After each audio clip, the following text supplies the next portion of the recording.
Bonjour à tous, bienvenue à notre rendez-vous de midi. Nous allons directement à Bièvre dans le bureau du député bourgmestre David Clarinval. Bonjour Monsieur Clarinval. Bonjour. Merci d'être présent au rendez-vous de midi de la rédaction. David Clarinval, vous avez été réélu député fédéral en mai dernier. Vous êtes MR. Première question, allons-nous avoir un Premier ministre MR? En tout cas, nous allons fort probablement avoir un Premier ministre membre de la famille libérale. Ça veut donc dire MR, fort probablement, mais peut-être VLD aussi. Rien n'est à exclure à l'heure d'aujourd'hui, mais il y a fort à parier que nous aurons en effet un Premier ministre du MR. D'après vos antennes et les on-dit dans les cénacles politiques, on irait plutôt vers un scénario Charles Michel ou un scénario Didier Reynders si le poste de Premier ministre revenait au MR?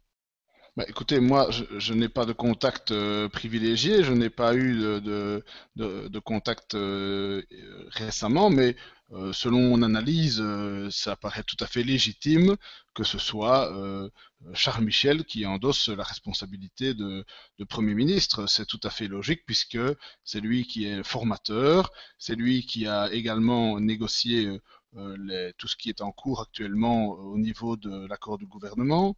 Il est président du parti, et donc il est bilingue, il a une expérience fédérale, donc il a de très nombreux atouts pour pouvoir être le Premier ministre de ce pays. Donc on peut parler de sa jeunesse, mais je rappelle que Wilfried Martens a été Premier ministre au même âge, quasiment, et donc il y a, me semble-t-il, toute une série d'éléments qui laissent à penser que ce sera fort probablement Charles Michel, le futur Premier ministre. Mais Alors un premier ministre libéral francophone, ce n'était plus arrivé depuis les années 1930. Quel est l'état d'esprit au sein du MR? Vous devez jubiler au MR à cette perspective. bah, écoutez, ce n'est pas de la jubilation, c'est simplement le résultat d'une situation qui, au soir des élections, n'était pas du tout envisagée. Il faut savoir que ça n'était pas prévu que l'on aille vers cette coalition suédoise et récemment encore, nous aurions préféré que le commissaire européen soit MR et que ce soit un CDNV qui soit futur Premier ministre. Donc, euh, C'est vrai ce que n'est pas... c'est un petit peu curieux. On a l'impression que, de la formation de cette Suédoise, on a l'impression que les partis flamands, ils vont un petit peu à reculons, en tout cas par rapport au poste de Premier ministre. Ils ne sont pas demandeurs. C'est très curieux, ça. Ben, disons que c'est assez neuf comme attitude, puisqu'antérieurement, en effet, les Flamands se bousculaient au portillon, mais lors de la précédente législature, nous avions aussi un francophone socialiste, Oui. Elio Di Rupo, comme Premier ministre. Donc voilà, peut-être que les choses changent, et à l'heure d'aujourd'hui, en tout cas, il y a possibilité d'avoir un Premier ministre libéral. Moi, à titre personnel, je trouve que c'est une bonne chose. Maintenant, n'allons pas trop vite, les choses ne sont pas terminées, l'accord de gouvernement n'est pas finalisé, il y a encore beaucoup de choses à faire. À ce sujet justement, 100 jours pour former un gouvernement, alors que assez rapidement, cette coalition suédoise a été évoquée et mise en route. C'est pas un petit peu le signe que cette coalition a du mal à se mettre d'accord? Bon, absolument pas. L'histoire récente du pays nous démontre que la mise en place des gouvernements fédéraux a pris beaucoup plus de temps. Je ne reviendrai même pas sur les 500 et des jours pour le Oui, précédent gouvernement, mais c'était raté, oui. celui avant, c'était déjà la même chose. Il a fallu plus de 100 jours.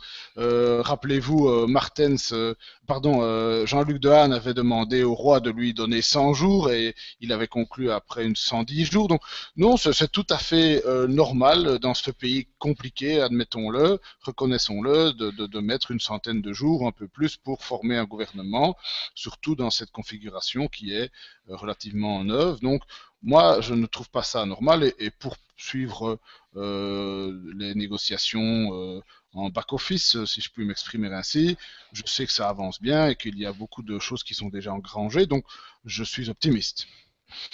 Euh, vous connaissez l'autre nom qu'on donne à cette coalition? J'en ai entendu parler.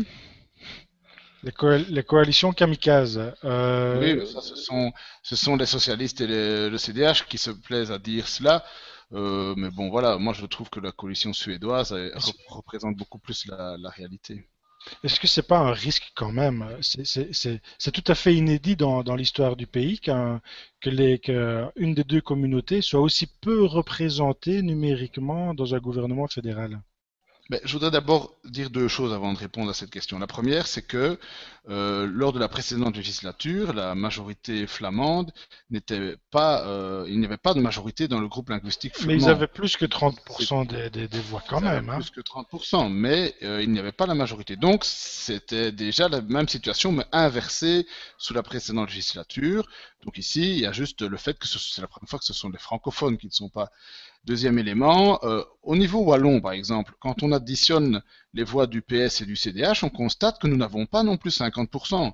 Donc la majorité qui gouverne en Wallonie aujourd'hui n'a pas la majorité en termes de voix.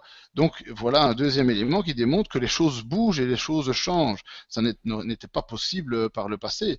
Donc maintenant, pour répondre à cette question, soyons de bon compte, je reconnais quand même que cette situation où le MR est le seul parti dans la majorité est tout de même inédit et nécessitera une grande vigilance de notre part puisque nous aurons la lourde responsabilité de veiller aux intérêts francophones. Et donc cela nous donne aussi plus de pouvoir et plus de pression parce que si l'on constate qu'il y a des choses qui ne nous plaisent pas, il nous sera très aisé de dire non, tout simplement. Et donc moi, j'y vois le verre plutôt à moitié plein que le verre à moitié vide, que les CDH et les socialistes ne manquent pas, on le voit maintenant depuis quelques jours dans la presse, de donner très fréquemment.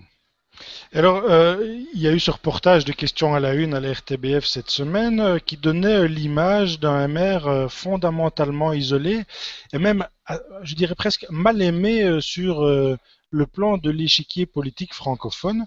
Vous, en tant que député, vous avez senti un changement d'ambiance de la part de vos collègues PS ou CDH à l'annonce de la formation de la coalition suédoise? Mais moi, je n'ai pas vu l'émission en question, donc vous Non, mais m'excuserez de ne pas je veux pouvoir dire, répondre. Mais d'une manière ce d'ambiance, changement, oui. il faut savoir que on nous a reproché au MR, sous la précédente législature, enfin sous le précédent président, que nous étions soi-disant infréquentables, que nous nous étions coupés avec tous les partis. Et donc Charles Michel, à l'époque, a pris son bâton de pèlerin, est allé voir tous les partis francophones et a renoué de bons contacts avec les présidents. Et nous avions le sentiment à l'époque que, en effet, chaque parti on avait repris de bons contacts avec les autres partis pour pouvoir négocier des accords de majorité. Malheureusement, on a vu tout de suite après les élections que le PS et le CDH, moi, à titre personnel, je pense qu'il y avait probablement un préaccord électoral entre eux, hein, puisque on comprend aujourd'hui clairement qu'il y avait probablement un deal dans le sens le CDH, le PS prenait le CDH à Namur pour le gouvernement wallon et en récompense, le CDH faisait monter le PS dans le gouvernement fédéral. C'est comme ça que je l'interprète. Je pense que la preuve en est que le fait que l'UDGEN n'a même pas voulu discuter avec la majorité suédoise potentielle. Et justement, alors une Bien, tripartite n'aurait pas été possible, une tripartite classique avec, enfin du côté francophone, je veux dire, une alliance PS, MR, CDH au gouvernement fédéral? cette idée avait été clairement évoquée pendant les quelques jours entre les élections et la décision du CDH et du PS de s'associer, de se marier ensemble une nouvelle fois, oserais-je dire. Donc c'est clair que la tripartite était évoquée, mais ce n'est pas le MR qui l'a refusé. On a clairement vu que, avec un empressement même étonnant, le CDH et le PS se sont associés au niveau régional, engendrant la situation d'aujourd'hui, puisque en réaction, les Flamands ont fait leur majorité de droite en Flandre, et aujourd'hui, la situation fédérale est l'héritière de cette décision, mais on l'a clairement dit à l'époque, le CDH, en restant scotché au PS, ne donne pas le message de changement que les électeurs avaient laissé transparaître dans les élections de ce mois de mai. Donc, c'est malheureux, mais ils n'ont pas respecté l'avis que les électeurs ont donné dans ces élections.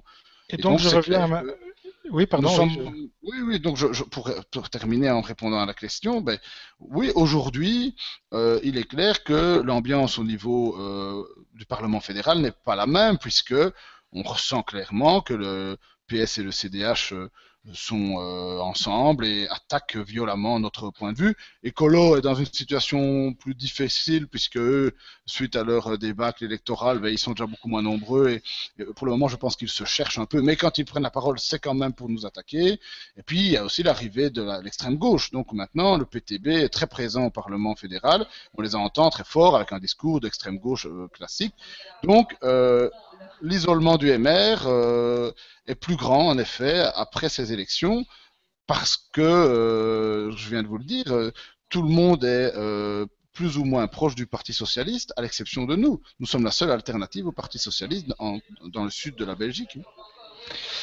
Il y aura normalement 7 ou 8 postes à pourvoir dans l'exécutif fédéral, enfin 7 ou 8 postes à pourvoir qui reviendraient au MR. Est-ce que vous aimeriez en être? Moi, ça n'est pas une question qui se pose comme ça. Vous savez, être dans un gouvernement, ça dépend des matières. Moi, je ne suis pas.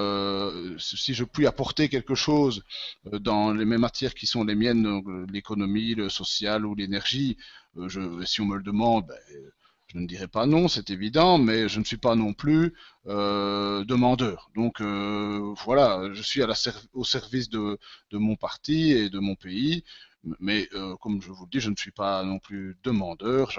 Je verrai, j'analyserai les choses quand la question se posera, si elle se pose. Et de toute façon, à l'heure d'aujourd'hui, personne ne sait répondre à cette question parce que vous l'avez vu, il y a une semaine, qui aurait pu dire que le futur Premier ministre serait potentiellement MR.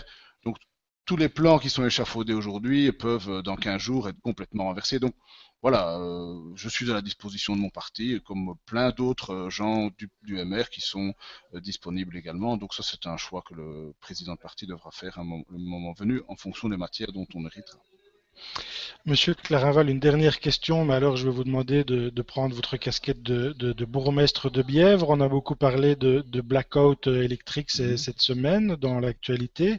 Et il y a un mot qui revient souvent, c'est le mot délestage. Et la Oui, commune de Bièvre fait partie des communes qui sont dans la tranche la plus susceptible d'être délestées de courant, à savoir oui, donc oui. se retrouver dans un blackout quelque part. Parce qu'on dit Ah ben, délestage, mais ce sera un blackout pour pour ceux les qui sont habitants. concernés.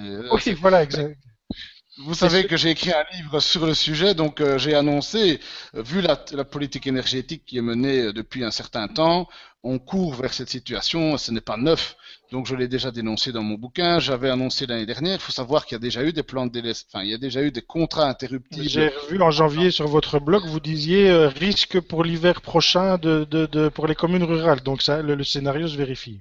Ah oui, mais donc moi je l'ai prédit de longue date et évidemment le fait que les réacteurs nucléaires, notamment Doel 4, soient à l'arrêt, engendre une incertitude supplémentaire puisque ça n'était pas prévu dans les calculs initiaux. Donc on va vraiment vers un risque potentiel de plan de délestage. Alors vous avez raison, le ministre Wathelet dit c'est pas un blackout, c'est un plan de délestage, mais pour les gens qui seront délestés, comme nous ici à Bièvre ou à Vresse ou à Jeudine, ce sera un blackout puisque nous n'aurons plus de courant du tout. Il Ce y sont aura des pas, il y petits aura blackouts. plus de lumière dans la rue, les restaurants sans électricité, plus d'électricité du tout, ça c'est clair. Pendant, oui, plus d'électricité du tout pendant des tranches de 2 à 4 heures. Et donc, les commerçants, les entreprises, mais aussi les particuliers, seront, en effet, devront s'organiser et la commune devra aussi aider à mettre en œuvre pour éviter les problèmes qui pourraient se poser. Donc, je pense à ma distribution d'eau, par exemple, puisque nous, on a des pompes à eau qui distribuent l'eau courante, donc nous risquons d'avoir des coupures d'eau assez rapidement. Nous aurons aussi des problèmes de chauffage dans notre maison de repos, donc là, il y a des mesures à prendre pour éviter que nos pensionnaires soient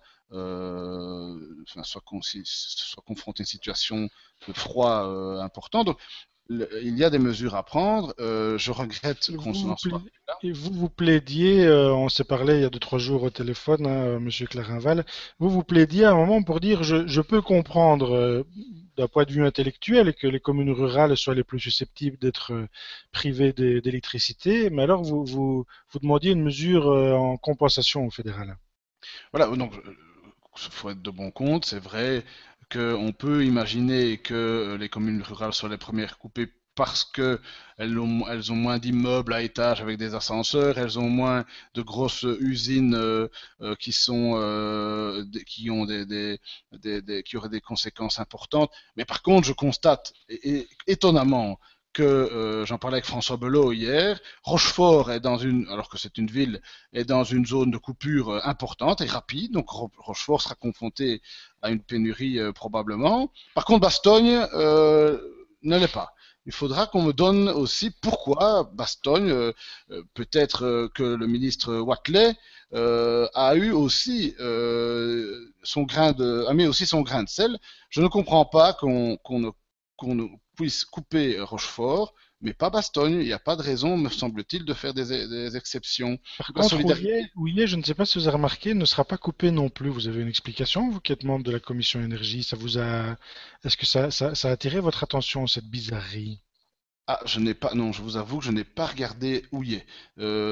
Donc Houillet, comme le signalait Jean-François Paco dans l'avenir, curieusement, devrait, hein, selon les critères Prépare la ligne. logiques, mais selon des critères logiques, devrait faire partie de cette tranche la plus susceptible d'être coupée. Elle est Oui, complètement oui. épargnée dans le plan de délestage. Vous avez Peut-être que une...